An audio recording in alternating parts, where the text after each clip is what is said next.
Lutfuzzaman Babur. Lutfuzzaman Babur 10 October 1958 সালে তৎকালীন নেত্রকোনার মদন পৌরসভার বাড়িবাদেরায় জন্মগ্রহণ করেন। তার বাবার নাম এ.কে লুৎফুর রহমান এবং মায়ের নাম জুবাইদা রহমান। তার বাবা একজন পুলিশ কর্মকর্তা ছিলেন এবং মা ছিলেন একজন গৃহিণী। লুৎফুজ্জামান বাবর তারা 7 ভাই বোন এবং এর মধ্যে 4 ভাই ও 3 বোন। সবার মধ্যে তিনি তৃতীয়। লুৎফুজ্জামান বাবরের এক ছেলে ও এক মেয়ে রয়েছে। তার মধ্যে ছেলের নাম লাবিব ইবনে জামান ও মেয়ের নাম তাসফিয়া বিনতে জামান। তবে তাদের এই দুটি নামে তার স্ত্রীর নামের সাথে মিল রাখা হয়েছে। তার স্ত্রীর নাম তাহমিনা জামান শ্রাবণী।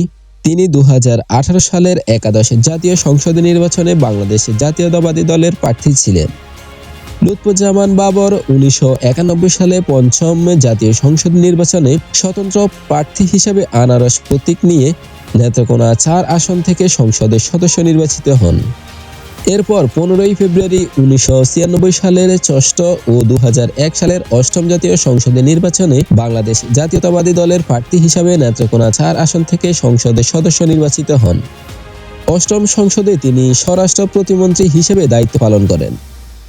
12 জুন 1996 সালের 7ম জাতীয় সংসদ নির্বাচনে বাংলাদেশ জাতীয়তাবাদী দলের প্রার্থী হিসেবে ও 2008 সালের 9ম জাতীয় সংসদ নির্বাচনে স্বতন্ত্র প্রার্থী হিসেবে আনারস প্রতীক নিয়ে নেত্রকোনা 4 আসন থেকে নির্বাচনে লড়ে তিনি পরাজিত হন।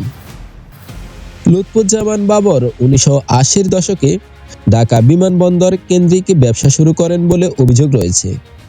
তিনি 1980 সালে প্রেসিডেন্ট হুসাইন মোহাম্মদ এরশাদের মেয়াদ চলাকালে ক্যাসিও ব্র্যান্ডের ঘড়ি প্রচার করতেন বলে অভিযোগ রয়েছে।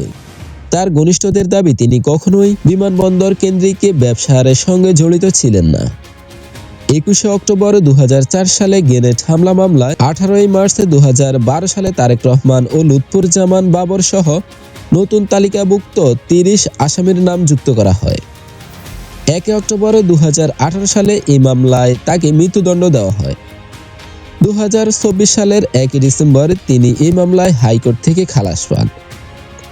2004 সালে ধরা পড়া 10 ট্রাক অস্ত্রের চালান মামলায় 3 অক্টোবর 2010 সালে 10 ট্রাক অস্ত্র মামলায় সেন অ্যারেস্ট দেখানো হয় বাবরকে। এই মামলায়ও তাকে মৃত্যুদণ্ড দেওয়া হয়। 12 সেপ্টেম্বর 2024 সালে বাবর প্রাক্তন অর্থমন্ত্রী শাহ এ.এম.এস কিবরিয়া হত্যা মামলায় এবং প্রাক্তন মন্ত্রী সুরঞ্জিত সেন গুপ্ত হত্যা চেষ্টা সহ 4টি মামলায় জামিন পান।